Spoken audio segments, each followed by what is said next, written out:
Hello, everyone, and welcome to another episode of the Department Number 2 podcast, brought to you by the Western Theater in the Civil War. My name is Derek Lindo, and I'm joined, as always, by Darryl Smith.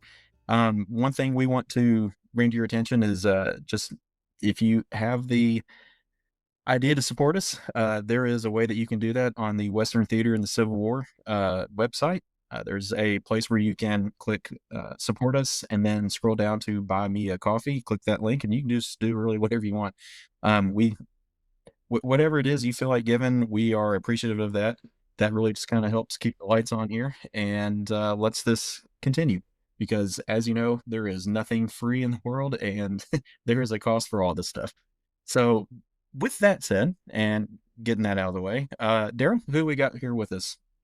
Well, good evening, everyone. Well, whatever time that you might be listening to this particular podcast, but we tend to record these in the evening, so I think we always lean towards the evenings here. We have the Ranger on tonight, not the Lone Ranger, which is unfortunate. Maybe that could be another podcast in the future. But we've got Steve T, and I always say Phan. Is it Phan or Phan? I accept either. So okay, that works easy. Either that makes it easier on us. Steve Phan from Camp Nelson National Monument. I even have my Camp Nelson National Monument shirt on. That's for you, Andrew Miller. Just FYI. Let's get it started early with the barbs and the jibes back and forth. But actually, Steve, I've known you through Facebook for a few years now. Yeah. And then we actually got to meet face to face for the first time just a few years ago. I brought some of the Central Ohio boys wanted to do some touring in the area. And so they were nice enough and contracted me and we had a great time. But that was the first time I got to meet you face to face. And I've been to Camp Nelson a few times since then, probably, 3 or 4 at least. And I'm super excited because, and I know I've told you this face to face, and I've shared this with Ernie, the superintendent there at Camp Nelson, but when you have a national park unit that is so engaged and so enthusiastic in their mission, in this case, Camp Nelson National Monument, you see it, whether it's through social media, whether it's the various events that's going on, just the buzz, just the excitement. I came down for the Simpsonville kind of dedication memorial. And it was good also to see the number of staff there that were there for the event. And that just showed us a lot about how the people there in the area really do care about Camp Nelson and the predecessors to the national park, the foundation that's there as well. But I've been fortunate to kind of get to know you a little bit that way and appreciate the enthusiasm that you and the staff there have for Camp Nelson. So tell us a little bit about yourself and how you wound up in Central Kentucky. Thanks, Darryl, the DD team, right? And I've had you both at Camp Nelson, and it's interesting, right? I love, I appreciate just the name of the podcast, Department Number 2, right? I mean, that's old school Civil War, right? Early Western theater and Albert Sidney Johnston era kind of vibe, right? And I really appreciate that. And, I've just had the fortune to, be at a new national park unit, as you said, Darryl. The Camp Nelson was a park long before we got there. For over 20 years, it was a county park known as Camp Nelson Heritage Park. And they did a lot of work there, led by Dr. Steve McBride. And we're kind of building on the work that came before us, right? The foundation was literally laid there, and we're just kind of taking this to the next step. So it's been a privilege to be at Camp Nelson in Kentucky for the past 4 years. It's incredible how quickly things pass when you're doing inspired work, right? And you just get to know people doing this work, right? And so I got to know you guys pretty quickly, the work that you're doing. And I went to grad school at MTSU because I wanted to be at a national battlefield close to Stones River National Battlefield. Worked really closely with Jim Lewis, who's one of my mentors. I think a lot of people know Jim, and he's one of the iconic historians of the Western theater and the work that he's done in this area for so many years. And like Department Number 2, it ebbs and flows and evolves over the course of the Civil War, right? And I guess I spent most of my career out east. I'm originally from Denver. I think a lot of people know that. A lot of comments about my love for the Broncos, of course. Me wearing orange at a lot of my special events. This is kind of my vibe.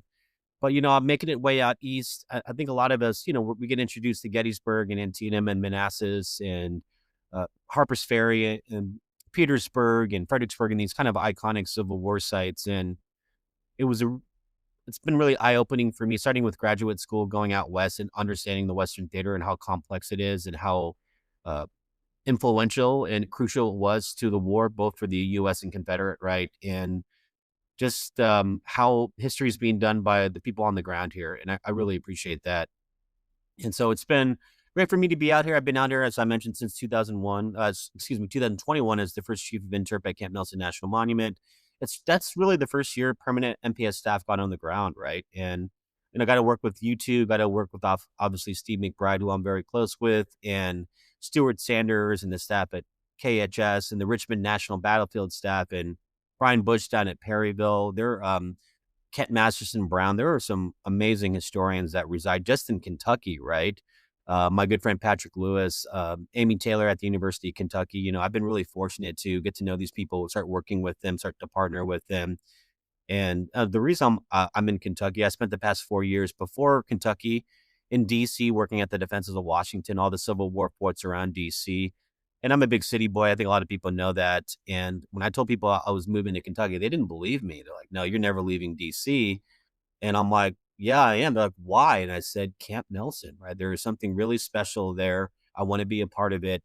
And that's why I'm here today. So y'all have seen the work that we do there. You've been a part of the work that we do there, right? And it's continuing the work we do with the community, with descendants, with stakeholders. It's really special to be a part of. And I guess being on the ground, guys, building a new national park site, I call it making foundational decisions that will impact the park for years, right? It's been really special to be a part of that. So, and the more I go back east often, y'all know that I have a lot of friends that are out east, a lot of our colleagues that do Civil War history, and they keep on talking about Kentucky. They're like, "What's going out in Kentucky?" I'm like, "There's a lot happening here, right? With the work that y'all have done.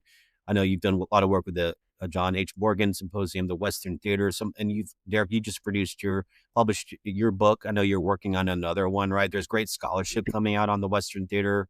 I guess it's been there for a long time anyway. I just feel like it's being more and more recognized, right?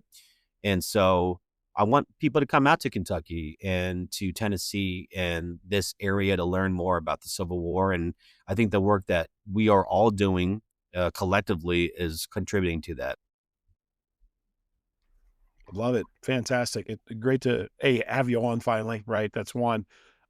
B, to also introduce our audience here on the Department Number 2 podcast to you and Camp Nelson, because if you've not been there, yeah, folks, it's not a battlefield, but it is a sprawling, beautiful site for one thing. And there's some levels, there's some different histories to Camp Nelson. I think most of us probably initially think of it as a USCT camp of instruction and that sort of thing, but give us a little background about the camp and its at least dual purposes that I know of. Yeah, and it features some pretty big prominent names, right? Talking about East meets West in many ways. And I think the Western Theater especially shows you how efficiently and effectively the armies moved back then, with 1860s technology, the rail lines, roads, rivers, whatever they could use, right? Even the ocean.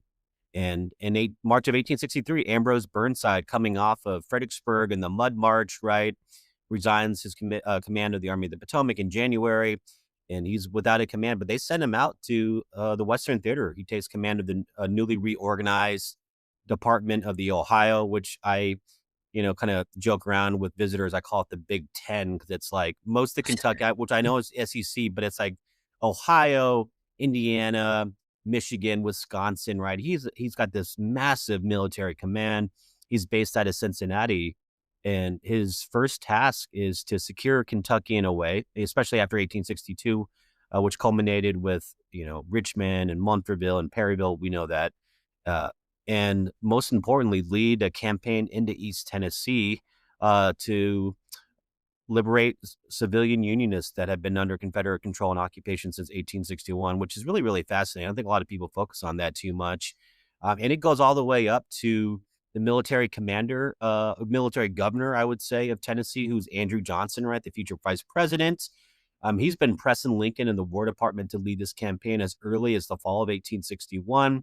I'm not sure if you guys have talked about Camp Dick Robinson on this show before, but, one of the first Union training centers established by William Bull Nelson, our site's namesake, they were trying to lead a campaign there that fall. And there was, in 61, there was Bull Nelson there. There was William Sherman. There was George Thomas. Some of these iconic Civil War figures were in this area trying to lead this campaign. And one of the first things they said is, we just don't have the manpower to do this. We don't have enough supplies to get into that region of the country. And so it will be up to Burnside. He takes command in late March, and he gives the order to his chief engineer in the department to establish a supply depot. I think a lot of modern people would call it like a forward operating base in central Kentucky. It's established officially on April 29th, 1863, between the Kentucky River and Hickman Creek on this very high plateau, naturally surrounded on three sides, about 6 miles south of Nicholasville and about 15 miles south of Lexington, right off the road there. And that's how this site develops. There's not much out here until really the June and July of 1863, and it expands rapidly. There's a reporter here, and he calls,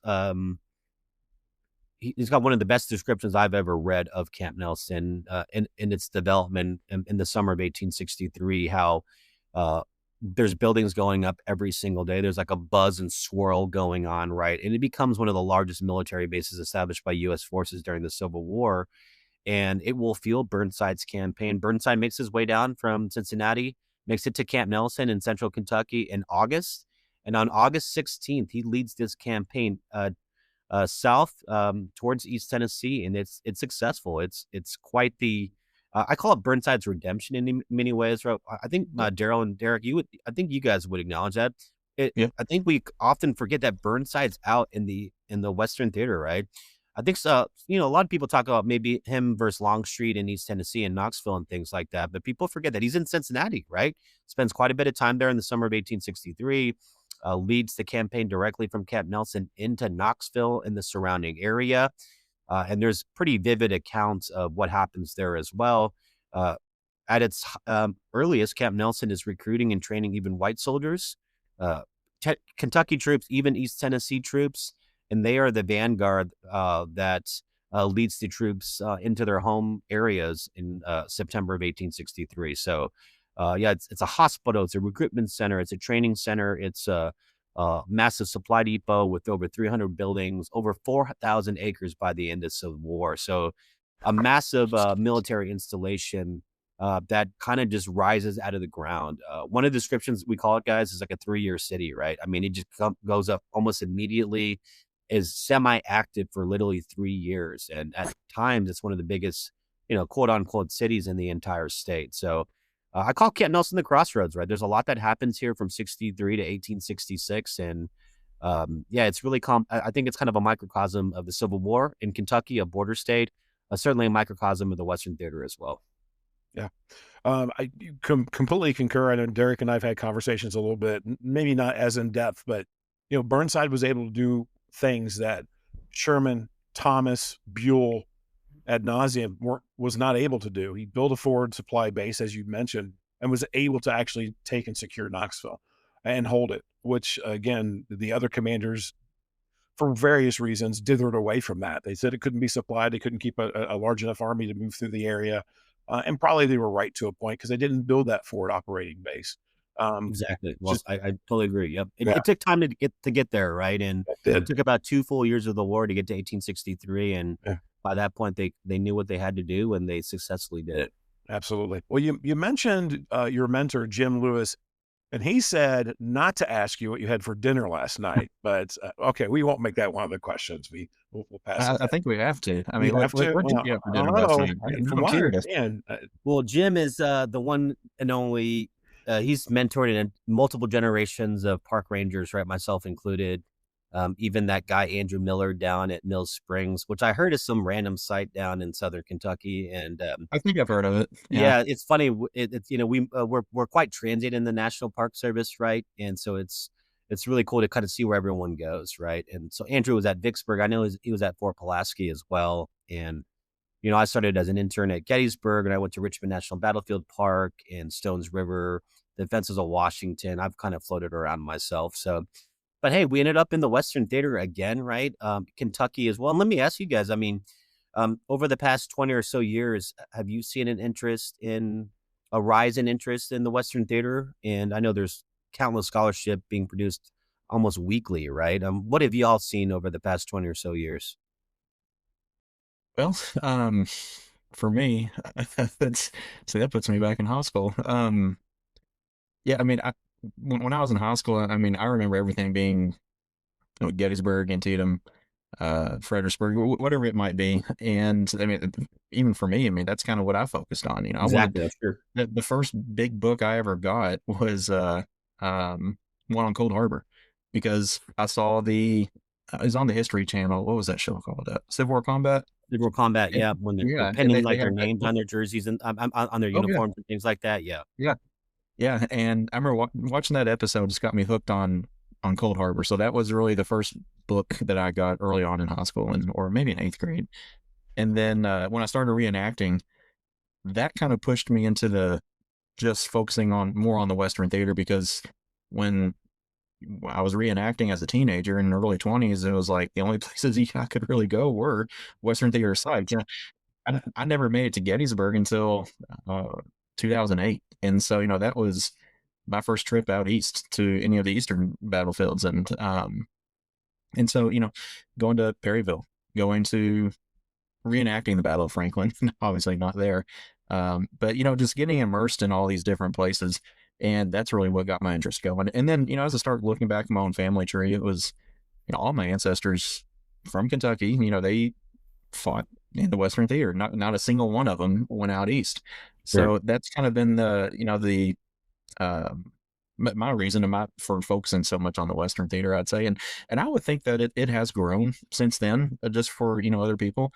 I see people all the time asking for books on Western theater topics, and which I think is great. The more Western theater books, that's amazing. And I think we probably talked about that every episode. Just, we need more of that. So I feel like there has been Yeah. an increased interest. So Yeah, we've definitely What been about you, blessed. Darryl? Yeah, I completely concur, and I think we've been blessed with some more recent authorship. People like Professor Tim Smith or Dr. Tim Smith and David Powell and some of those gentlemen that are kind of Right. leading the way in terms of research and breaking away from, like, the tried and true stories, which are in some cases not as true as what we once thought. But the fact that we are seeing now volumes of ink, fresh perspectives on Civil War campaigns and battlefields, I think has really brought that even more to the fore. For me, much like, Derek to a point, my grandparents brought me home a book when I was a young kid from Gettysburg. And so I got hooked there. And probably to the point where I probably had 80 or 90 books on just the battle, right, of various ilk. And realizing too that A, it's a lot farther away. B, that the handful of ancestors I had were mostly in the West as well. And the ancestor piece has just been a recent thing for me last 5 or 6 years. I've Oh, really okay, got gotcha. into it. So I've delved into that now. It's like, oh, interesting. Right. That makes that personal connection, which I think that's where we're able to make those connections with the general populace, is getting those personal connections out or personal stories out. But we've been fortunate to see some really great um, publications and books being printed in the last several years that have really brought these battles, I think, more to light. It's more difficult out here. I mean, we've got 90 miles pretty much between Washington and Richmond with a slew of battlefields. So it's very easy to find a battlefield with just a few Right. of you. With somebody's location that lives in the east. Here in the west, you got to make that effort to get there, right? I'm 7 hours from Shiloh, Right. and I'm 7 hours This is, from Antietam. So realistically, I can be to Antietam just as quick as I can yeah, Shiloh. my mentor in grad school said, just imagine the Western theater like the Pacific War during Right. World War II. yeah, It's yeah, just island hopping. There's just so much space, right? Yeah. And we know William Rosecrans talks about that. I need horses, right? I need horses. I Mhm. need supplies to kind of get from place to place. I learned this actually working at the defenses of Washington and DC, right? I know we had the Battle of Fort Stevens, obviously, the anniversary just happened a few days ago, but there was not battles often. There might have been a skirmish or, a firefight once in a while, but it was every single day. You had soldiers garrisoning fortifications, building fortifications. You had enslaved people coming into U.S. lines, interacting with soldiers and civilians. It reminded me a lot of what I'm doing in Kentucky, right? You had a civilian populace that was the soldiers considered that were suspect, right? Were they loyal or were they disloyal? What is their relationship with the Confederacy? What's their relationship with the institution of slavery, right? And I did that every single day, right? Because I had 4 years of Civil War in DC, and I never really talked about the battles, right? Because you're just learning about kind of the breakdown of society, the breakdown of norms, right? The breakdown of of kind of civilian life as the Army occupies this landscape for years and years. And I've kind of applied that to the work that that I've been doing, especially in Kentucky, right? Looking at a place like Camp Nelson. I know, Derek, you've done a lot with guerrilla warfare. One of our former interns, Taylor Bishop, I mean, he did incredible work researching USCT service in Kentucky, right? And these men are garrisoning, especially like the L&N Railroad in Western Kentucky, right? And it's just total chaos, right? And the atmosphere of, as we know, starting in July 1864, guerrilla warfare, martial law, I'm sorry, is declared in the state, and it's maintained through the summer of 1865, right?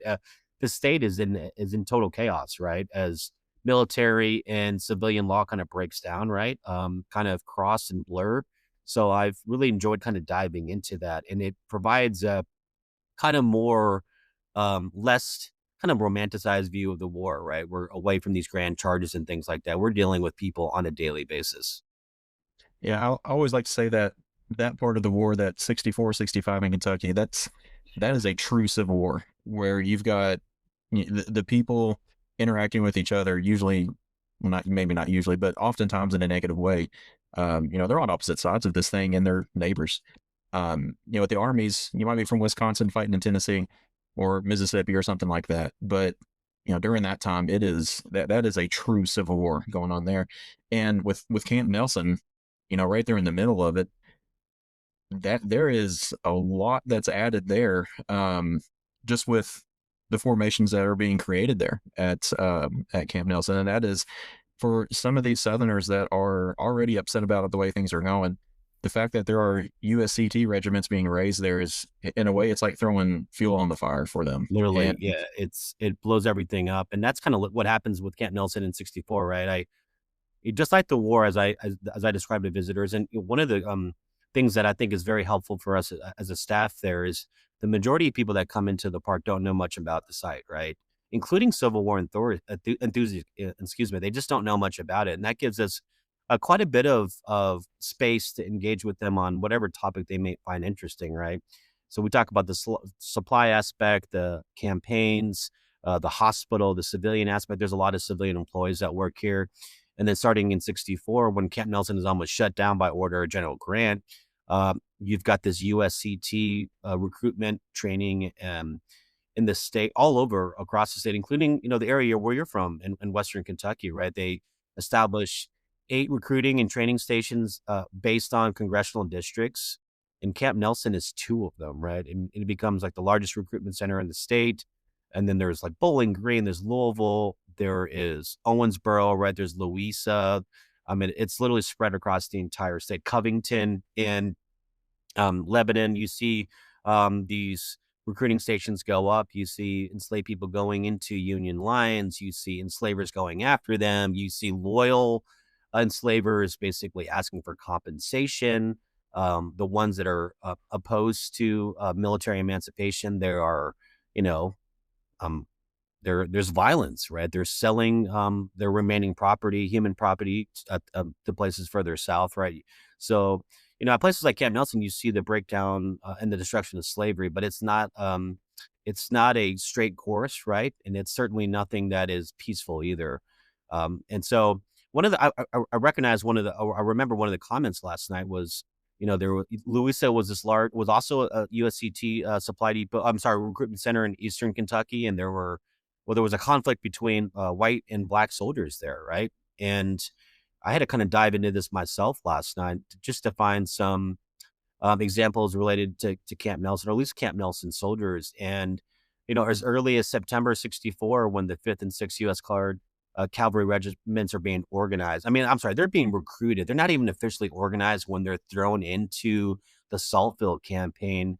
According to James Brisbane, the commander of the 5th, I mean, his men are being assaulted, jeered by their own comrades in arms as they're basically making their way down into Western Virginia. So There was that, and a lot of the stuff that Taylor Bishop found, where whenever there was USC troops stationed, there was some sort of violence, right? Whether it was with the civilians, or whether with the guerrillas, or with U.S. soldiers themselves. So this was actually pretty common.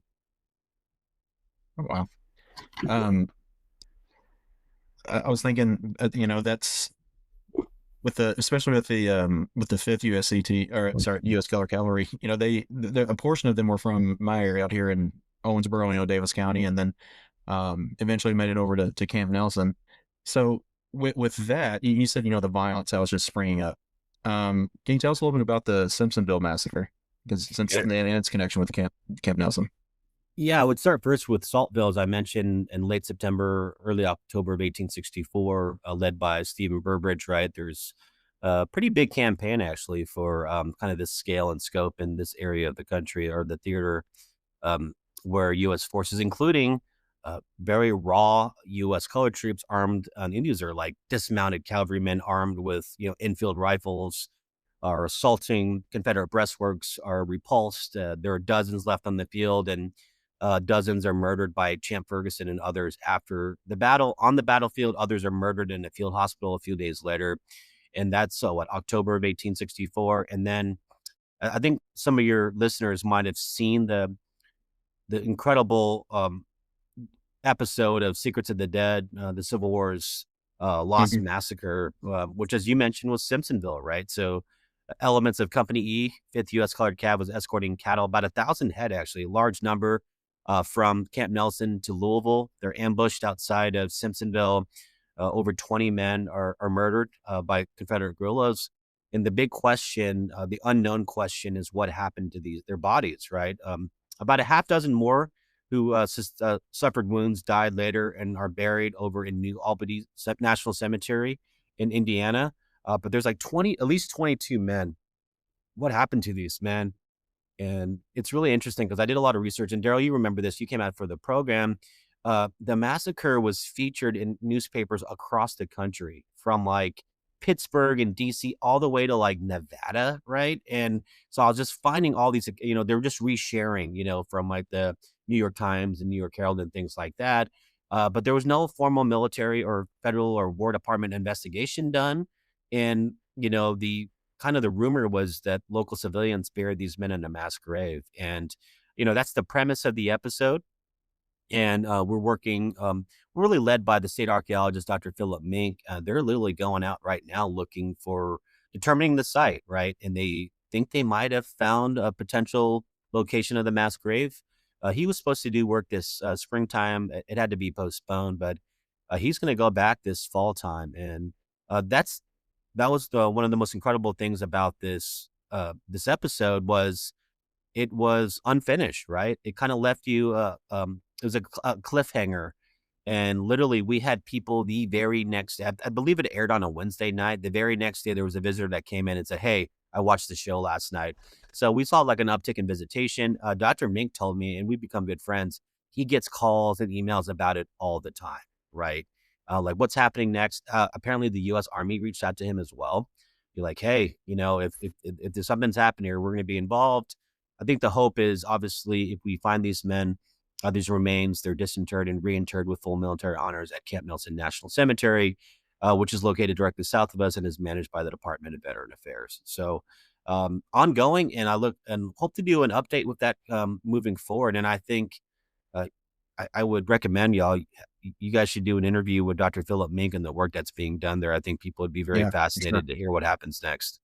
Absolutely. Yeah, that would be a huge thing to talk about. I feel like, and if and when, but really, I think just when these men are found, that the reinterment of them, I think, is going to be a very special event. Absolutely, especially because so many of them were enslaved and Right. journeyed to Camp Nelson, freed themselves, and then they unfortunately, some of them, we know one soldier, Samuel Trueheart, who was wounded at Saltville. Was at Simpsonville, might likely was at the front of the herd, so he missed this action. Thankfully, survived. Moved out to Kansas, was a exoduster after the Civil War, and his descendant is close. I'm really close to with. He's come out to the park. He's actually featured in the documentary. And he actually shared an email with me yesterday saying, "Hey, we found evidence that he was shot at Saltville and survived, obviously survived at Simpsonville." But yeah, as we all know, the research goes on, right? So we're continuing to Right. find more and more things, and yeah, that would be quite special.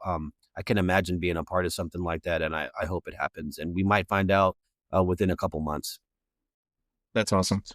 That is, I think just for them to get the respectful burial that they deserve, as U.S. soldiers, Yes. that's going to be really special, I think. Yeah. Absolutely, absolutely.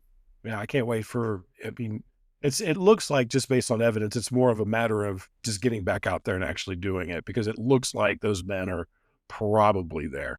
Yeah, it's close, Daryl, and it's really close to the memorial site, which the Shelby County Historical Society has done an amazing job, right? And it's a really powerful um, site to see and experience. And there's been descendants that have gone out there and places, and things like that. And yeah, it wasn't too far away, right? It's on private property, so we don't want to share too much information about that. But the work continues. The landowner is incredibly supportive, and his family has been on the land for even before the Civil War. I think the 1830s or 40s, right? And so, um, yeah, this is going to be.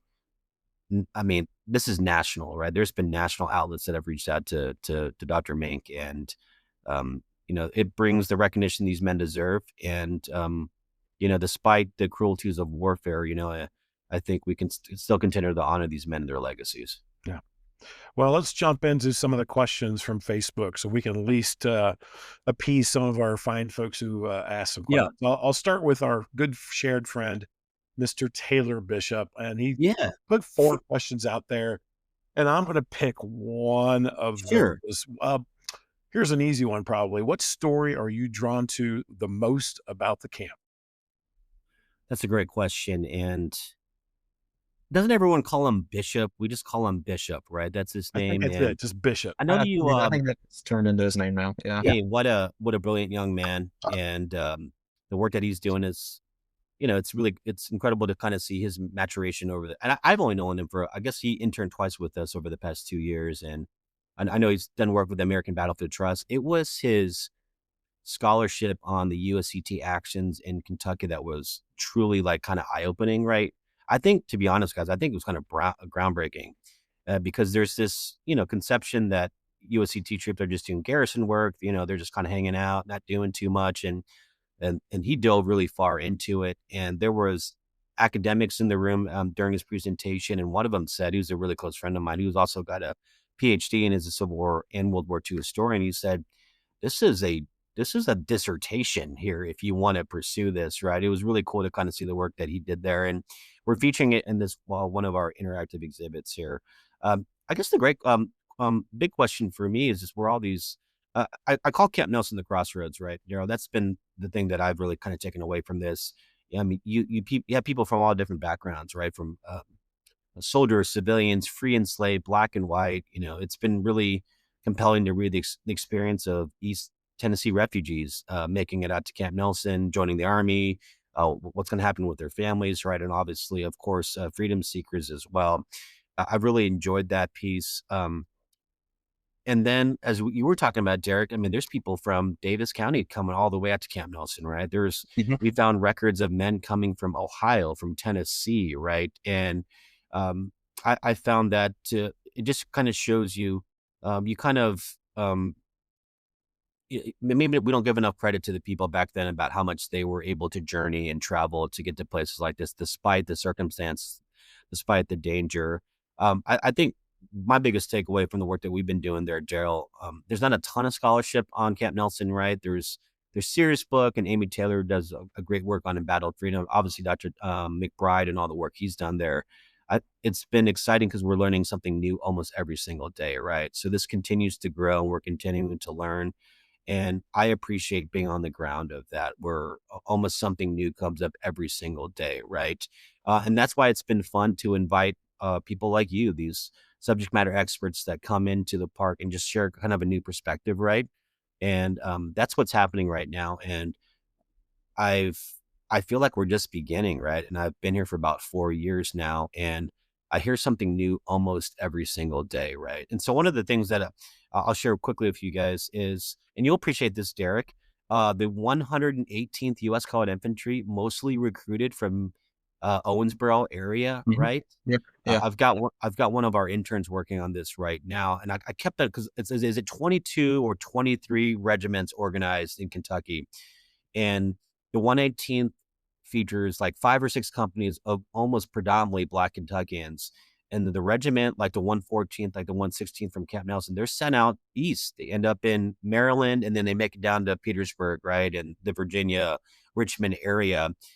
The 118th is formally organized in Maryland, in Baltimore. So it's like considered a Maryland USCT regiment, right?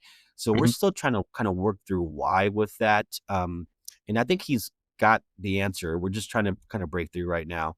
Yeah. And so I'm interested to, to kind of figure that out, right? So as I mentioned, 23,703 men joined the U.S. colored troops in Kentucky, right? That's a dramatic number. The second highest in the country after Louisiana. And I always tell visitors it started a year later, right? Imagine if this started in 63, the Right. number would probably be closer to 30,000. So I know that was a long answer, Darryl, but I'm literally, this research has taken us in all different directions, right? And it's been exciting to learn more and more. One of the unfortunate things about working at Camp Nelson is we've got a really great bookstore. And Derek, we've sold your book there. We've Yeah. got, Yeah. Amy Taylor's book is one of the best sellers. I've featured 2 of Stuart Sanders' books. They do not sell. No one wants them. And I put them on sale. No one wants them. And so I've used them. I've got like a wobbly desk. So I'm using his books to level up my desk in my office. Oh, that's So good. Yeah, because yeah, they're some for varying If sizes. Stuart Sanders hears that, know that his books are going to use at Camp That's Nelson. good. That's Okay. good. I know he's made it because I have seen this stuff at half price now. So, Yes, you know, exactly right. right? What you Exactly. see at half price, you've made it, right? So you're in like Flint. I know we just yeah. My wife and I were at a half price several weeks ago in Louisville, and I went to the Civil War section, didn't really find anything, and so when we were leaving, she asked me, "Did you find anything?" I said, "No," and she says, "Well, at least you didn't find your book there." I Right, said, exactly. "Yep, There's plenty of Stewart's not books yet. though, It will so be one day. One day it will be, I'm sure." Yeah. Well, I'm sure. I saw Dan Master's book recently. It wasn't at half price. There's a fantastic shop up in Little Tip City, Ohio, which is just north of Dayton, called Browse a While Books. And there's a little plug. If Phil Spoggy's listening, his wife works there. And Oh, I didn't know that. Okay, their cool. wall of Civil War is amazing. I saw a Dan Masters book in there. I think it was volume 1 of his Ohio Soldier War Stories, if I remember correctly. So I'm like, oh, Dan's made Yeah. it too. And So we're sending out our thoughts to Dan right now, so yeah. Yeah, for sure. All right, Yeah. let's jump with another question. You talked a little bit about Jim Pritchard's question was violent confrontation in Eastern Kentucky. So was there a specific one that comes to mind between the white soldiers and USCT boys at Camp Nelson?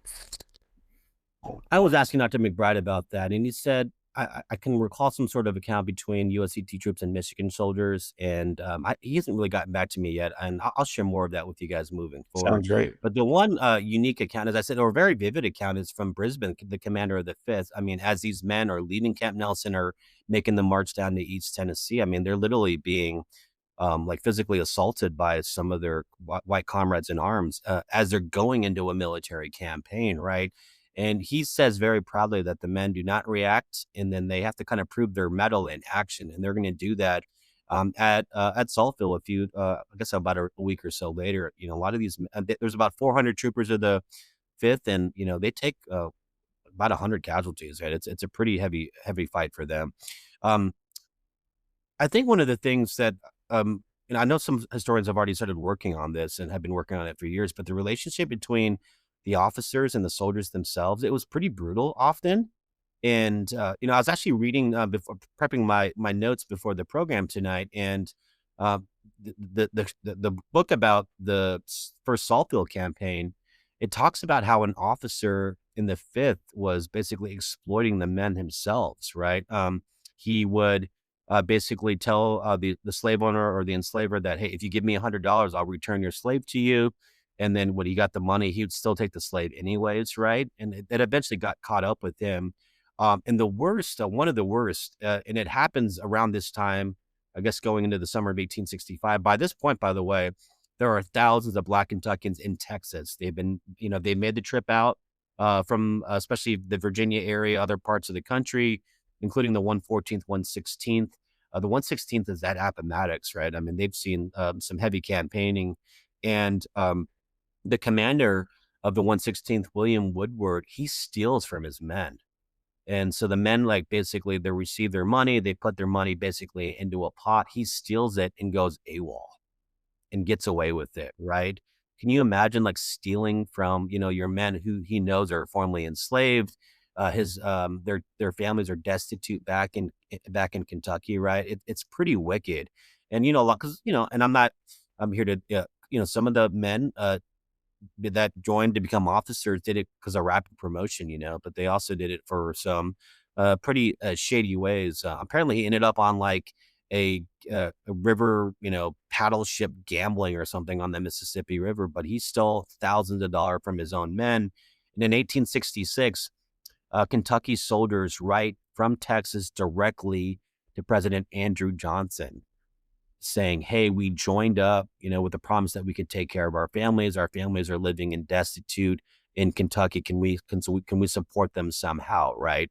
And so it's those human interest stories that are really, really important that we're trying to share with the public, right? These men are, they took the risk to put on the uniform, and they did it in many ways to take care of their families, and often, their service was not rewarded. Right. I mean, it sounds like a lot of these officers were not Robert Goldshaw, were they? I Yes, mean, it's indeed. just Well, you, some you have a guy like James Brisbane, right, who ends up commanding the 5th and 6th U.S. Colored Cav, right, and they called it the Colored Cavalry Brigade, who is a staunch abolitionist, and he's very supportive of his soldiers and their families. You got Theron Hall, who's the chief quartermaster at Camp Nelson, right? He's the one that reports the expulsion in November of 1864, and then Yeah. he becomes the first superintendent of the Home for Colored Refugees. So you've got men that are very sympathetic and empathetic to the plight of the men and their families. And then you got people like that one captain that was recruiting. You've got Woodward, who stole from his own men. And apparently it was several men several officers that stole from their men. And it featured commanders from a few different Kentucky regiments. And I actually was just recently in Milwaukee, by the way. I was following in the footsteps. I was presenting at the Milwaukee Civil War Roundtable, and I went to a National Cemetery there where Bob Euchre is buried, by the way, right? The one and only Bob Euchre. And the commander of the 124th U.S. Colored Infantry was there, Oh, right? And he was court-martialed and cashiered from stealing from his own men as well. Wow. And for some reason, somehow, he was pardoned by Andrew Johnson. And so I'm still working through the files now. I reached out to my friend that worked at the National Archives. I'm like, hey, do you have his court-martial papers? He's like, actually, just dive into his service record. There's actually quite a bit there, right? But, the 124th, by the way, was organized as like the Invalid Regiment. It featured like men as old as like 60 plus years old and as young as like 14 and 15, right? And so, as I mentioned, I had no idea until I started diving. I'm like, who is this guy, by the way? And I'm like, oh my gosh, he was court-martialed from stealing from his own men, and it was later pardoned by Andrew Johnson pretty quickly, by the way, I think in late 65. So this work continues, guys, and there's a lot to learn. yeah. What else we got, Darryl? All right. Well, let's see. Let's bounce around. Oh, this is one that's a little off topic, but the Nelson name pops up. So it's my good Yeah, of friend, course. William Beckman. He's a local to me. So Camp Nelson, Yeah, of course, is named after the bull, right? yeah, Not Bull Randleman from Band of Brothers, but named after William J. right, that's Nelson, right. right? So do you believe that U.S. Army Brigadier General Jefferson C. Davis should be Right. found guilty and executed for the murder of Major General William Nelson, the Galt House in Louisville, Kentucky? That's such a great question. I'm actually really interested to hear what y'all think about this, and I remember first reading about Nelson in the book, The Gentleman and the Roughs, right? When you hear about like this, officers and their honor and things like that. And, when Camp Nelson was first established, by the way, in late April of 1863, it was, and you appreciate the Army for just being so practical. It was called Camp near Hickman Bridge. That's what it was called, right? And I think on it's like June 14th, 63, it was named after Bull Nelson, who was obviously dead by this point. And I think I was talking to y'all about this. He was buried at Cave Hill Cemetery, right? And he was disinterred and moved down to Camp Dick Robinson. And there are soldiers at Camp Nelson that write about it happening, which apparently happened in late August of 1863. And August 20th, and a soldier from the 20th Massachusetts, right? It was escorted by a detachment of the 1st Division 9th Corps, marching into the slow and solemn music, Death March in Saul by Handel of the 48th Pennsylvania Band to the headquarters, and the body remained overnight. The next day, he was taken down to Camp Dick Robinson. I wanted to read what the New York Herald wrote about him after he was killed, and I think this gives a good description of who Bull Nelson was. General Nelson was rough in manners, a stern disciplinarian, quick and decided in all of his actions, no respecter of persons, trampling upon even his dearest friends when they stood in the path of his duty, but kind at heart, tender to his men in suffering, a good scholar, and a hard student. I'm like, hey, that's a pretty good description of Bull Nelson, right? What do you think? I know Bull Nelson. I know Don Carlos Buell wanted him brought up on charges, right? Because it was such a violation of military protocol. I know some people wanted him, arrested and strung up. Others were like, hey, he offended the entire state of Indiana, right? I think that's what the governor said, Oliver Morton, right? I think Davis did enough to be at least court-martialed and cashiered from the Army. I don't know if they were going to hang a fellow general officer, but the fact that, I don't know, one thing that I always think about with Nelson is I think he was a very capable general, right? A field officer. He, commanded everything from a brigade to a division, right? Commanded an army. I think he was a big loss for the Union. So, Actually, Darryl, I'll start with you. I mean, what are your thoughts on this? well, I'm all over the map with this one. You're right about Yeah, Nelson's success as a field commander. yeah, Successful in the Ivy Mountain campaign of late 1861, brigade-sized force there, leading a division at Shiloh, pretty bold and aggressive. right. Not so grand during Richmond. He kind of gets, I think he misreads Confederate intentions a little bit. My thought process is, yes, Davis did murder him, and so hence he should have been brought up. He was charged, but nothing came of it. He should have went through a court martial. However, I take the course that Kevin Bennett wrote a great side piece for the Richmond issue of the Blue and Gray magazine. And so I kind of take that tact where Nelson is seen basically attacking Indiana troops that are leaving the field. And those accounts come within days of the battle. This isn't post-war, Right. whatever. I'm Right. talking about letters and newspaper articles from letters, like within just days of the battle. And so to me, that has some validity to it. Of course, Like, I wasn't there. because he's like striking troops and things like that, right? Absolutely. Yeah. Not Okay. just with Yeah. the flat of his sword, but actually striking, with intent to damage, to harm. And so there's a powerful governor that people may or may not know of, Mr. Morton of Indiana. Right. And I think because of that relationship, I don't think Jefferson C. Davis was going to get any more than what he did during the Civil War, because he was, in a way, vindicating Indiana's lack of honor or embarrassment because of Bull Nelson. So I think nothing was going to come of it. I guarantee that Mr. Morton probably had the ear of one Abraham Lincoln. So that's Well, my short take. how much do you think Horatio Wright was involved as well, right? Right. Wright's the Okay. department commander, right? Right. So he's not I mean, he's obviously involved, but Davis gets sent to Cincinnati, and Wright really doesn't do anything with him. So there's that aspect too. So I think Okay. Wright's kind of like, yeah, you need to cool off, and we're not going to put you in the field, and you are under arrest, but nothing really moves forward, right? So Right. I think Wright's going to protect him too. Wright might have had his own run-ins with Nelson by this particular point. Sure. Um, Sure. it is a shame. You never know what a commander is going to wind up doing. Nelson could have Peter principled out had he continued on. He may have True. had a Exactly. terrible True. day as a corps commander. We don't know. He couldn't have been any worse than our friend Charles Champion Gilbert at Perryville. I'm not saying that Right. Gilbert was terrible. Let's make sure that's straight. But Lord knows Gilbert was not grand either. So he probably Nelson wouldn't have would been have any moved. worse. And I just Yeah. based, again, we never know, but based on Nelson's history, Nelson probably would have been far more aggressive had he been in that exact same situation on October the 8th at Perryville. Right. So, And I guess this was also during the midst of the campaign itself, right? I mean, they needed capable officers. There's a lot of green troops in the field, yeah. right? And so the crisis of the situation, I think also was part of saving Davis. Yeah. What do you think, Derek? Yeah, I think Nelson did not do himself any favors by just pissing so many people off. I think that is the big thing there, and especially how he's treating those troops during and after the Battle of Richmond. Right. Mostly during, when they're retreating there. Some of the men are wounded that he is striking, and that's not good, obviously. Well, you have Ninth Corps soldiers that obviously are not out here, right? And Mhm.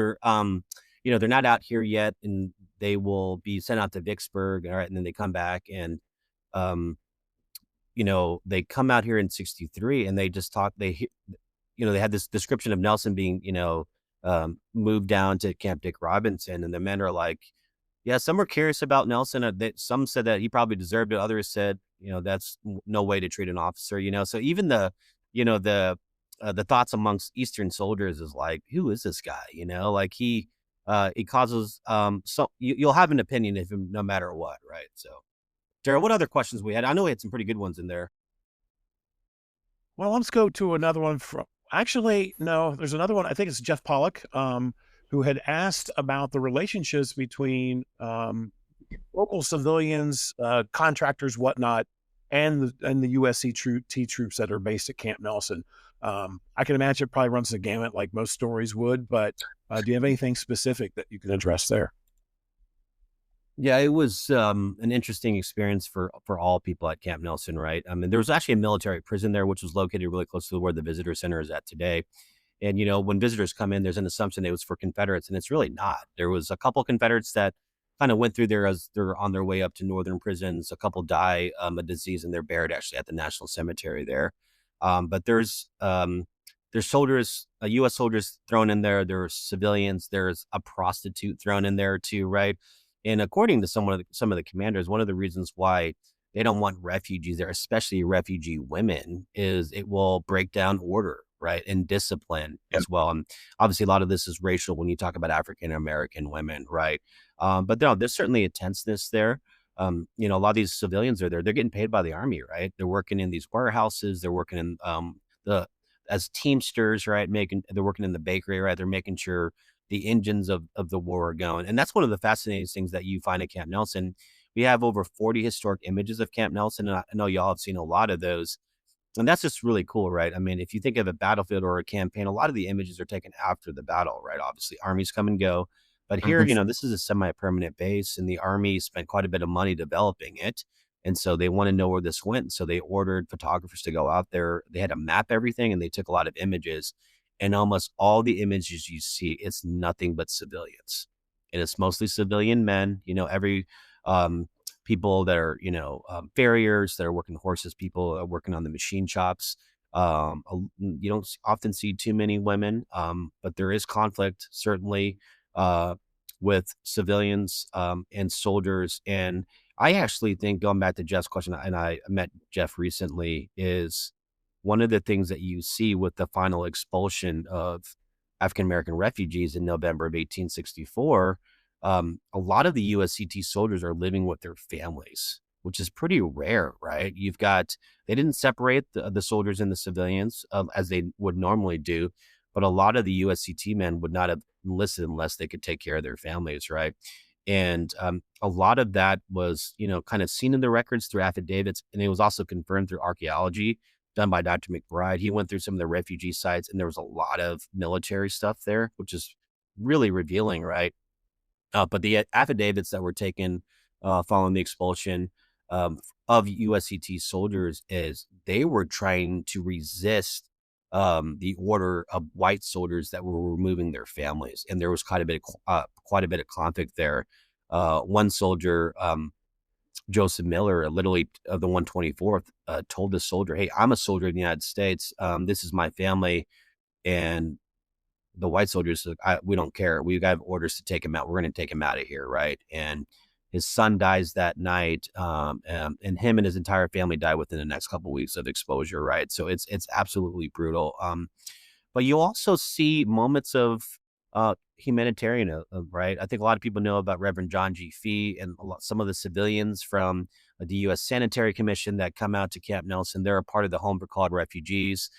You know a lot of what you see, which is actually, I think, pretty revealing as well, is people have different ideas about how these people should be uplifted from slavery, right? And you've got John G. Fee, you've got the Home for Called Refugees. So you basically have the War Department. You've got these like the Christian Commission, the Sanitary Commission. They've got their thoughts on how to raise these people up. And then you've got African Americans themselves, like, hey, just giving us opportunity, we can take care of ourselves, right? And so there's quite a big conflict, and that's happening actually right now in the summer of 1865. What happens to these people, right? And Darryl, there's a woman that comes from Ohio. Her name's Annie Hager, and she talks about how she's actually pretty upset with the Army because the Army keeps on enlisting men and bringing their families in. But she knows, she's like, hey, by the winter time, these people are not going to have any support. So the Army needs to slow this down. Because when I first read some of this, I'm like, why is she saying this, right? And then as I start reading more, it's like, hey, you cannot bring all these people in and not provide resources for them as well, right? And then starting next month, August of 1865, believe it or not, the Freedmen's Bureau is tasked with closing Camp Nelson down, which is quite the paradox, right? You think of the Freedmen's Bureau as there to support these freed people. And I think a lot of people in this region, you might know the name, Fisk. He's in charge of the Freedmen's Bureau for the state of Tennessee and Kentucky. He's based in Nashville. Fisk University, by the way, is named after him. And he's going to start writing messages to like his representatives at Camp Nelson in Kentucky. He's like, hey, we've been ordered to shut down Camp Nelson. And he understands how important of a site it is. And he says, we have to do this with the utmost humanitarianism, humanity. He keeps on re-emphasizing that humanity, because he knows, when we shut this place down, a lot of bad things could happen to these people, right? And we're going to see that happening moving forward. So I know that's kind of a very complex kind of response to this, but human beings are human beings, right? And you've got people from all different backgrounds. You've got people from with different motivations. And that's going to be played out at places like Camp Nelson. Absolutely. It's complex because we are complex. So no doubt about it. Yeah. All right. So, go ahead. Do you mind if I jump in real quick? Yeah. So, with this, the expulsion and everything, why did this happen to begin with? Yeah. And so that's one of the most common questions we get. Why? Right. And it's really interesting because according to the soldiers that enlist, and you can even see some of the recruiting posters, it says like state aid for families for men that enlist, right? And and I was going to share, like, General Orders number 20 comes out on like June 13th, and that basically authorizes unrestricted enlistment in the state, and it establishes those 8 recruiting stations, including Camp Nelson, right? And give me a second, guys. I want to read all the stations, because one of the things we want Camp Nelson to also be kind of the USCT center for the MPS and even the country. We're the largest surviving recruitment center, right? New Orleans was number 1. Camp William Penn in Philadelphia was number 2. And we're number 3. Obviously, we're the only surviving site. So the first congressional district was Paducah. The second was Owensboro. Third was Bowling Green. Fourth was Lebanon. Fifth was Louisville. The sixth was Covington. The 7th and 8th was Camp Nelson. And the 9th was Louisa. So names a lot of people out here know, right? So it's literally spread out across the state. And so that was issued, as I mentioned, on June 13th. I'm sorry, that's General Orders. Yeah, that was General Orders number 20, June 13th. Okay. The first expulsion order happens within a week. Right? Wow. So you've got men coming, they're enlisting, their families are coming, and they're being expelled, right? And the commanders, the camp commandants from Speed Fry to others are saying, hey, this is a humanitarian crisis. we're not here to feed the families and take care of the families, right? We're supposed to train these troops, get them out into the field. This is not part of what we're supposed to do, right? And I think in fairness to some of these officers, there was no policy for the U.S. military to deal with refugees, right? And Amy Taylor talks about that quite a bit in her book. And according to Richard Sears and the amazing work he did with the Camp Nelson book, there was at least 8 expulsions of Black refugees, and it happens throughout the summer, right? And you see when I think it's like July 25th or so. That's the biggest recruitment day. Over 300 men join the army at Camp Nelson that day, right? Most of these men are like freedom seekers, and there's an expulsion that happens almost immediately afterward, right? But conversely as well, the November 23rd expulsion, over 400 refugees are expelled. As I mentioned, the soldiers' families the soldiers themselves are trying to resist. Their families are being literally herded onto wagons and driven out of the site. And a lot of them die. Over 100 die within a couple of days.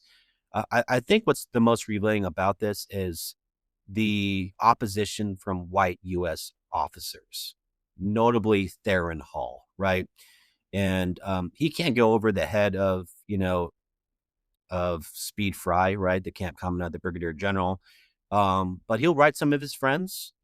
He even writes an article and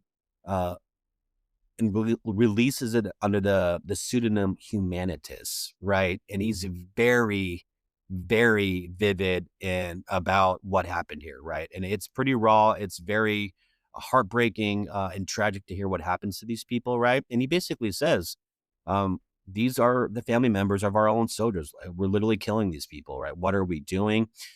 And to come full circle, right? He's the one that says, because of this tragedy, good came out of it. And that was the development of the Home for Colored Refugees. So there's no really solid answer why the officers did that. But as I mentioned before, the officers did not want Black women around these soldiers, right? They thought that they would break down discipline and things like that.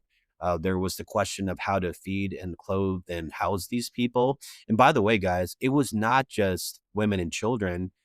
There's one specific order that said men unfit for service. So if you or too young or too old or disabled, and you cannot join the army, you were expelled as well.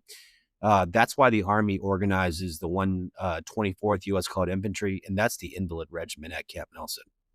Fantastic.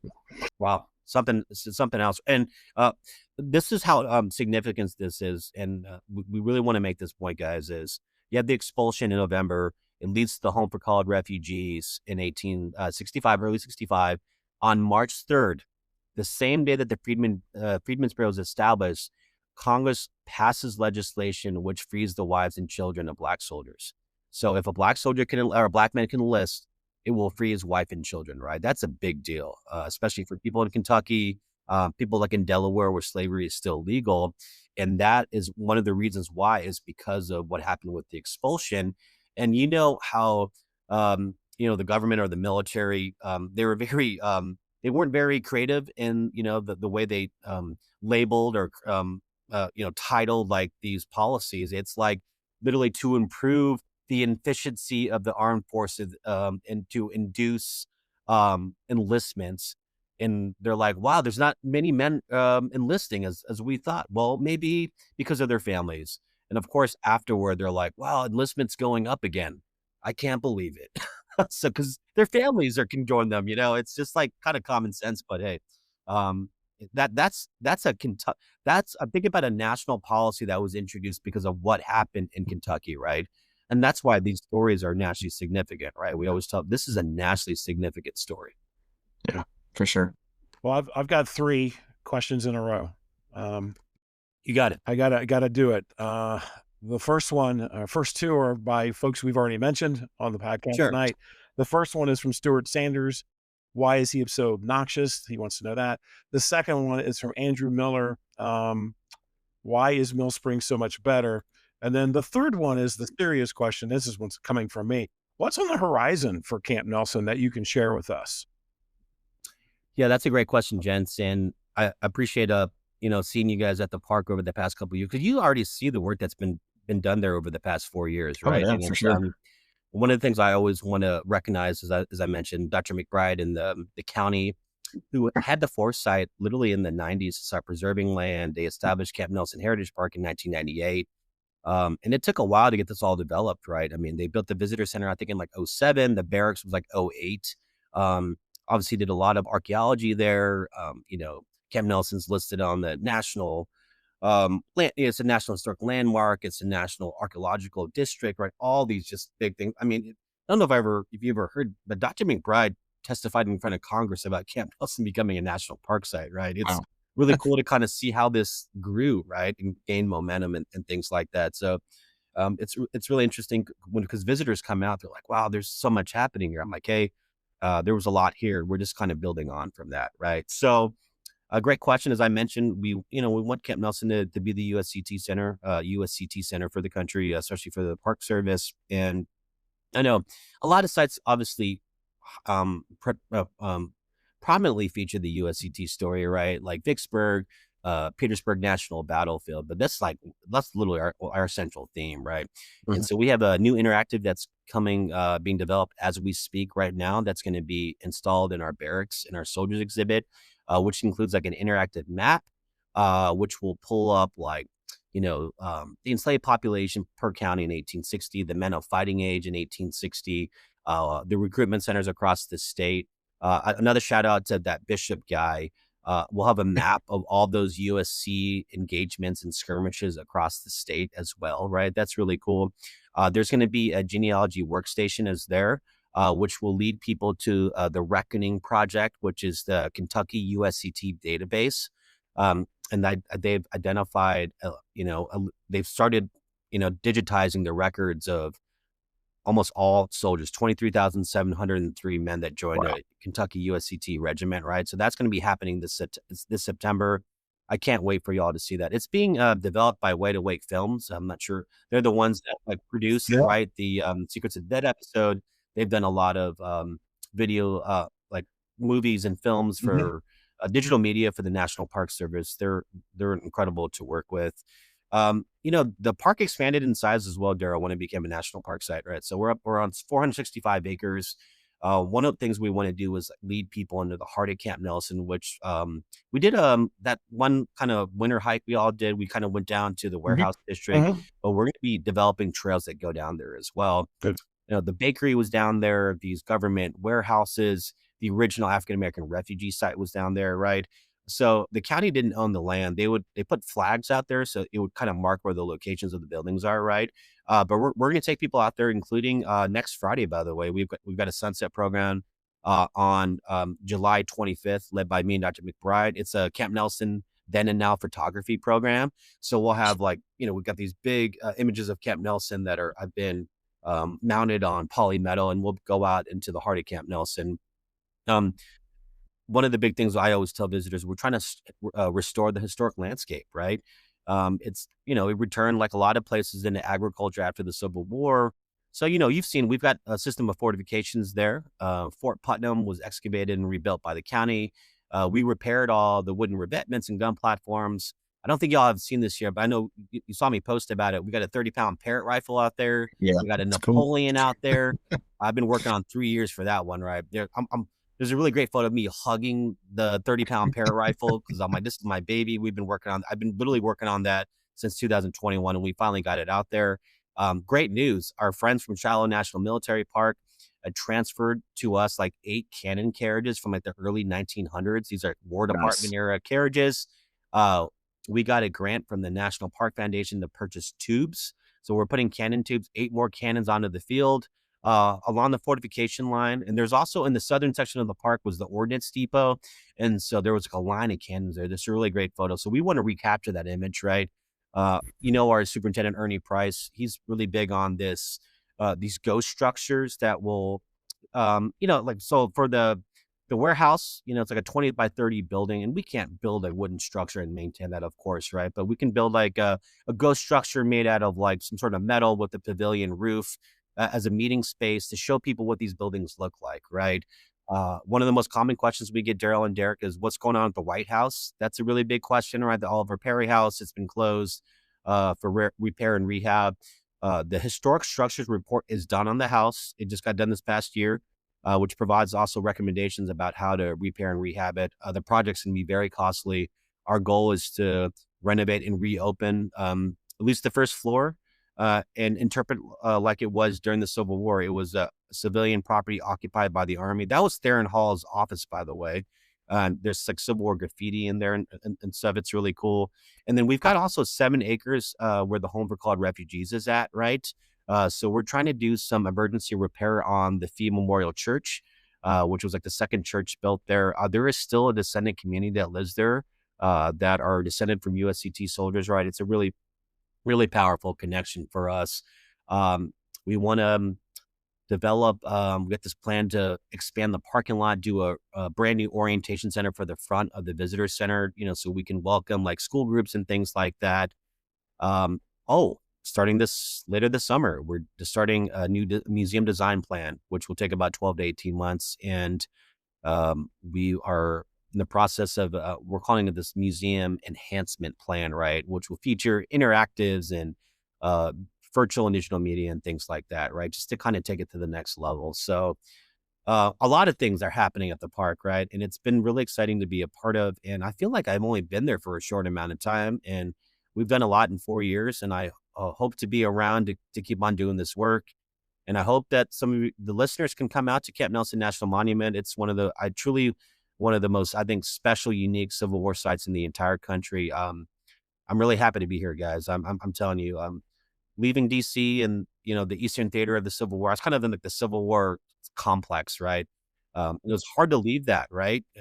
Having so many friends and colleagues out there, but I'm really glad I came out here to help develop Camp Nelson, to meet all y'all, and to work with you guys.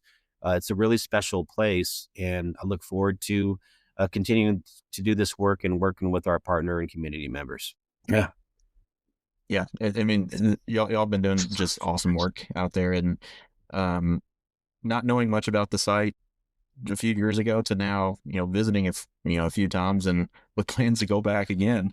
That's really a testament to all's work, I think. And I can't encourage people enough to go visit. It is definitely worth your time. It is really cool site. No, I appreciate it. And the final thing is I'll say to you two, especially, is I appreciate the support that y'all have provided for us over the past 3 or 4 years. Whenever I was writing a post about like Bull Nelson or Kentucky and early Civil War, I'm like, all right, I need to reach out to Darryl and Derrick to make sure my information is correct, right? So you guys have been a wonderful resource as well. And I know you've been doing a lot of this work for a long time, right? And from the symposiums to the battlefield tours to the cemetery tours and things like that, you brought a lot of attention to. These are really important resources out here. So I appreciate y'all, and you deserve it. No, thanks for the kind words. We appreciate you coming from the forts of DC to come into Central Kentucky, because again, with the staff there at Camp Nelson, as I alluded to earlier in the program, it has just been fantastic to see. And pun was not even intended there. So, but I like it. It's been fantastic to see what's been going on. So you can come out to Camp Nelson and, enjoy the Central Bluegrass. There's a lot to do in the area. There's Lexington. There's the Bourbon Trail, right? There's a lot of outdoor activities. There's this really cool new national monument. And that's what I love when y'all come back. I always show you something new, right? Mm-hmm. There's always something new happening there. And if you want to go frolic at Lake Cumberland, Mill Springs, whatever you call that, go ahead and do it and see Andrew Miller before he leaves. Be sure to come and see us first, okay? Will do. Derrick, anything else this evening? Yeah. You need to tell one of your interns, Alex Beatty. Yes. Tell him hello for me. I had him when he was in 8th grade. Oh, really? Yeah, he was in my homeroom, and oh my gosh. So he just started recently, by the way, and he's, as you know, he's got a lot of energy. He's infectious. He's that intern that I'm telling you that he's actually the one that's working on the 118th right now, U.S. Code Infantry, and he's going to be the one writing the article about it. We were out doing a cannon training on Friday, and he's still doing National Guard stuff. He's got that military bearing, and you should have seen him screaming the commands to fire the cannon. It was absolutely hilarious, and everyone's like, "Whoa, this guy's pretty intense." But he's been a wonderful addition to the team. So I'll see him on. I think he's off today and tomorrow. I'll see him on Thursday. I'll let him know. Okay. No, he got mentioned on this world famous podcast. Yeah, I think we'll appreciate that. And tons of people will hear it. Darryl, how's the symposium looking for this fall? It's looking pretty good. We've been talking about it. Thank you for that lead in. We've been talking about it. We've got tours committed so far by myself, Derrick, Taylor Bishop. Dan Master's going to give us a talk at the Bottom House on Saturday night, the Saturday night soiree. I'm forgetting somebody here. Oh, Jamie Gillum. We're just trying to confirm his tour as well. Who am I forgetting? I'm forgetting somebody.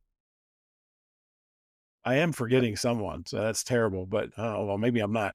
So we're looking pretty good. We've got, I don't know, 30-ish people already signed up. We've still got a few months to go. We would love, I think we had 50 or 55 different faces last year. Would love to continue to grow each year there at the symposium at Perryville. So it's a grand time. It's free, folks. So come on out. You get specialized, detailed accounts of the battle. It's not just an overall tour. It is very specialized type tours. And we've been doing this. This will be our 4th year. So thanks for bringing that up. Of course, and I got to do a shout out to my guy, Alexander McDowell McCook, who commands the northern defenses during the Battle of Fort Stevens, actually. Yeah. So he's at Fort Stevens commanding he's the ranking officer on the field, right? And so he's put in temporary command of all the defenses during the Battle of Fort Stevens. And he writes a really great after-action report after the battle. He's back in Ohio by the end of July of 1864. But I feel like I follow McCook around, right? So I'm at Stones River. I'm up to D.C. I'm back in Kentucky. Who knows? Maybe I'll end up at Chickamauga one day. You know what I mean? Never know. You never know. Following in the footsteps of Alexander McDowell McCook. There you go. I appreciate the time, guys. And hopefully your visitors can come out and see us. We'd love to show them around the park. Thanks. For sure. Definitely. Yeah, so with that, we'll go and wrap this episode up, and we thank you all for tuning in, listening. Go out and visit Camp Nelson, visit the website, spread their information that they put out. They put out some great stuff all the time. So just check them out, support them, and we look forward to seeing you all next time.